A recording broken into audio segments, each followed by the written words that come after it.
Turageze muri wa mwanya mwiza w'amakuru mu Kirundi mugira mushikirizwe na jewe Arlette Mugisha n'amakuru yacu y'uno munsi akabagizwe n'ingingo nkuru zikwirikira. Abarundi batandukanye ba hano mu gihugu cacu cy'u Burundi na cyane mu gisagara ca Bujumbura ngo ntibagishoboye guhimbaza imisi mikuru irangiza umwaka bitewe n'ubukene bwigaragaza hano mu gihugu cacu. Nayo ngo kwiyunguruza hano mu gisagara ca Bujumbura bisigaye byarahinduye ishusho ngo kuko ahahora hatonda imiduga yunguruza abantu muri rusangi hasigaye hatonda amataxi. Ndabaye ikaze rero mu kanya nidonido ryano makuru. Reka nsubire ndabaye ikaze kuri mwebwe mwese muriko baradukurikirana nkuko nari mpejeje kubibamenyesha. Abarundi batandukanye ngo ntibagishoboye guhimbaza imisi mikuru irangiza umwaka na cyane kubera ubukene busigaye bwibonekeza hano mu gihugu cacu cy'u Burundi. Ni nkuru twateguriwe na mugenzi wacu Patrick Hatangimana ariko arimenyereza hano. Gukomeza ubucuti n'umwumvikano mu miryango no mu kibano ni kimwe mu vyamwa vyiza vyava ku kugene imisi mikuru ya Noel n'ubunani yahimbazwa mu Burundi bw'ejo hahise. Ivyo bishikirizwa n'abene gihugu bo mu gisagara ca Bujumbura aho abashoboye kwemera kuvugira ku vyuma vyacu bamenyesha uko bahimbaza iyo misi mikuru.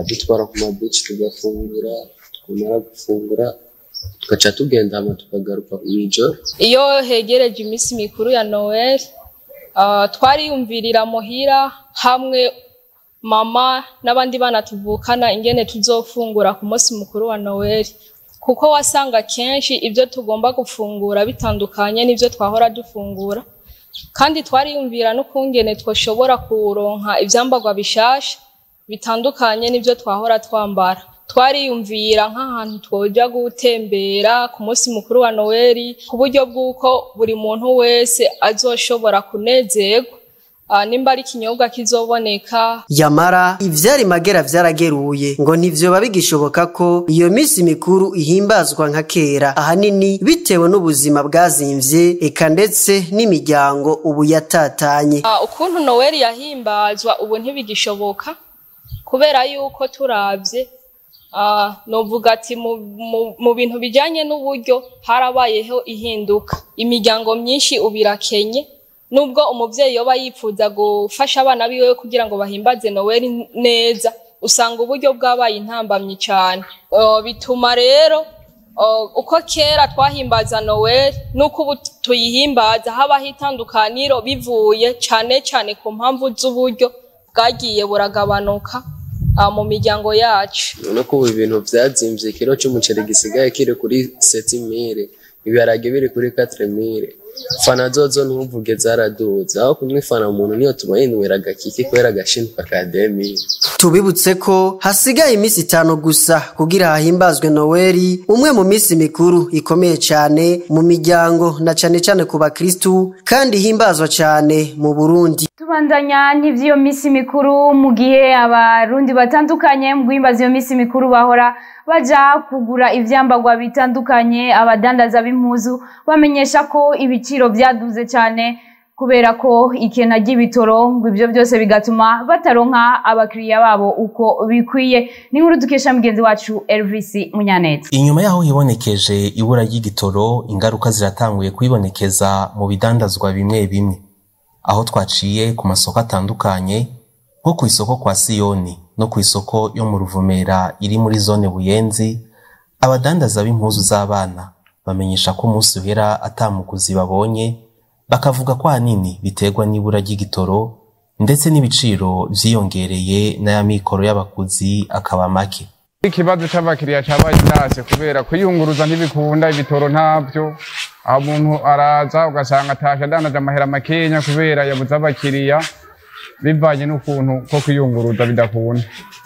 Rero nk'abantu bashika imbere bo kidufasha bagasaba yuko nk'amazutu yoboneka canke igitoro kugira ngo dushobore kuronka abakiriya mino misi mikuru. Basha nukuri muri rusange vyifasha nabi cyane kubijanye n'ivyo igitoro, kugira ngo umuntu ashike kweri biragoye. par exemple uvuye nko mu Kinama bakutagisa itike y'ibihumbi 4 kuri taxi. Ni ukuvuga rero turu ni winyira.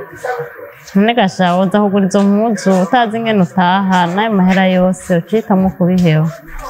Ni ukuvuga mu isoko hasanga abadandaza gusa. Muri rusange bifashe nabi nta bakiriya kandi birumvikana nta kuntu boza. Muri rusange ibiciro by'impuzu byaraduze mugabo cyane kuri twebwe abarangutse. Twebwe tuzirangura zizimvye kubera zishika zizimvye kubera ico gitoro. Muri isoko ya Rugumera abakiriya ni umwe kuko ntivyifashe neza, hari ubukene mu bisanzwe. Mu yindi minsi, mu yindi myaka hageze imisi nk'iyi abakiriya baba ari benshi, ariko ubu ntibimeze co kimwe mu yindi myaka. Tubiravye mbona kubw'iwanje vyoba biterwa n'ubukene buhari bw'amahera buri mu banyagihugu. Ikindi ngira ni iki gitoro kiguma kibura, abantu bakabura ukuntu bideplasa. Ivyo biruko mu gihe hasigaye imisi 5 Noel ngo igere, aho hahora hibonekeza abaguzi benshi bagura impuzu z'abana. Iryo kena ry'igitoro ntiryahungabanije ibijanye n'impuzu gusa. Kwiyunguruza hano mu gisagara ca Bujumbura byarahinduye isura bivanye nuko vyahora, aho ahahora hatonda imiduga rusange iyunguruza abantu hasigaye hatonda imiduga y'amataxi, naho nyene abantu ntibashobore kwiyunguruza neza. Ni nkuru dukesha mugenzi wacu Gerard Nishimwe ariko arimenyereza hano. Inyuma y'ibibazo vy'ibura ry'igitoro, kwiyunguruza uva mu gisagara ca Bujumbura kwahinduye isura. Ubu uyunguruza ava hagati mu gisagara yerekeza mu yandi makaritiye ategerezwa gufata itagisi canke izindi modokari naho ziba zitabigenewe, kuko uiteze kugenda n'imodokari rusange izunguruza abantu bita bisi mu kinofunofu birangira arumanze yari yiteze gusomera. Abene gihugu twasanze ku gituro c'imodokari izunguruza abantu ziva mu gisagara ca Bujumbura zerekeza mu makaritiye yo mu buraruko bw'igisagara igihe c'isaha 6 z'umurango, aho atacitwa bisi yaharangwa. Baratubwira uko bisigaye vyifashe. Ico mbona kubijanye n'amabisi, jewe nayiko maze isaha ntegereye bisi zijya zipakira rompe mirango, ku buryo usanga zitworohereza twebwe abantu bato kugira ngo twiyunguruze ku mahera azwi, amahera macane. Rero izo bisi nk'ubunye kwiyo saha yose ndahamaze ntazo ndabona, mbona hari imodoka ntoyi bita probox, nazo rero ibiciro vyazo hajewe sinaronse uburyo bw'uko nshobora kuronka amahera basaba kugira ngo ndayarihe. Babona ko ibi bihe bitariko biborohereza na gato, ubona ko ubuzima bw'imiryango butera buzimba ku munsi. N'uburyo buca bwiyongera ko umuntu aba yategekanije ko ariha, usanga agiye kwiyongera, usanga hari n'ibindi bintu bica bibura mu muryango. Umuntu yateguye kugenda ku majana 7 ugasanga baca bamwaka 2 canke 3, ni kibazo. Kandi hari n'igihe abijamo kubera ubwoba kuko yiyumvira ko atayindi bisi ishobora kuza.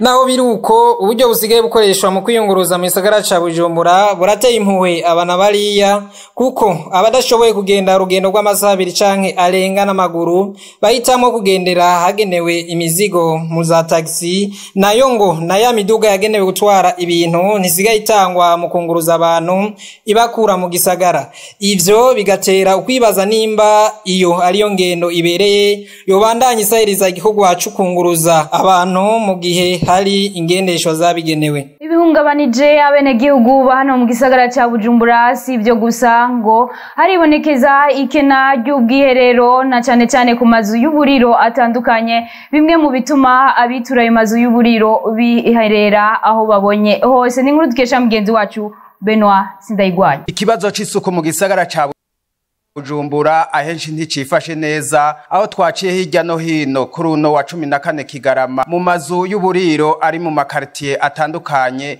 usanga hakiri agahaze kuvyerekeye isuku. Aho twotanga karorero nko muri quartier Nyakabiga ni kwibarabara rigabura quartier ya kabiri hamwe ni ya gatatu. Abo twavuganye ariko batashimye kuvugira kumbonesha kure, batubwiye ko iyo bishitse umukiriya akabasaba ubwiherero baheza bakamusabira kugira aho ashobora kwifashisha nko mu rupangu baba begeranye. Ariko naho biruko hariho hamwe muri izo mpangu usanga utuzu tw'ubwiherero twugaye n'amagufuri, ahandi ugasanga hasa nabi cane kubera ubwinshi bw'abantu bahakoresha. Ivyo navyo bigatuma abo bakiriya baca bifashisha mu mifurege y'amabarabara canke ahandi hose habegereye. Ivyo navyo bigatera akamoto kameze nabi kubahegereye n'abarengana, eka ndetse n'abariko barihereza ibifungurwa.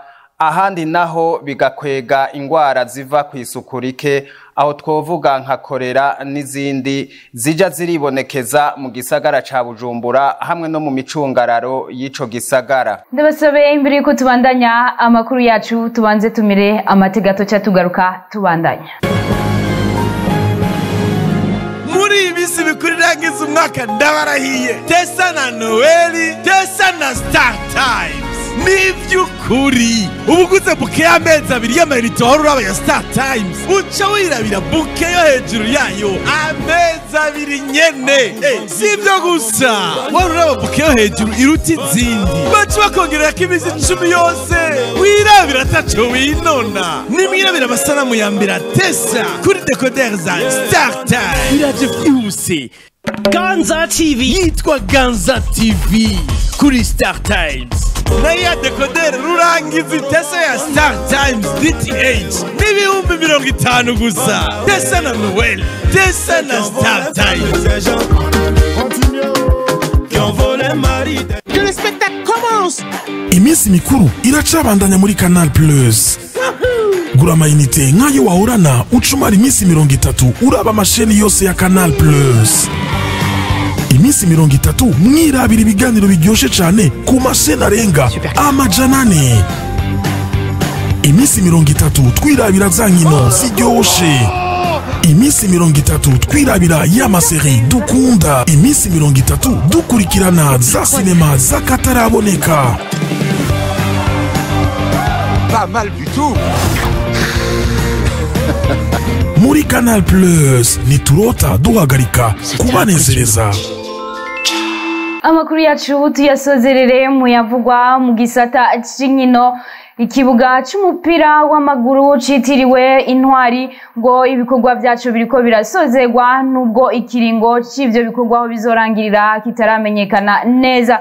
Ni nkuru ya mugenzi wacu Jire Verne Nakimana.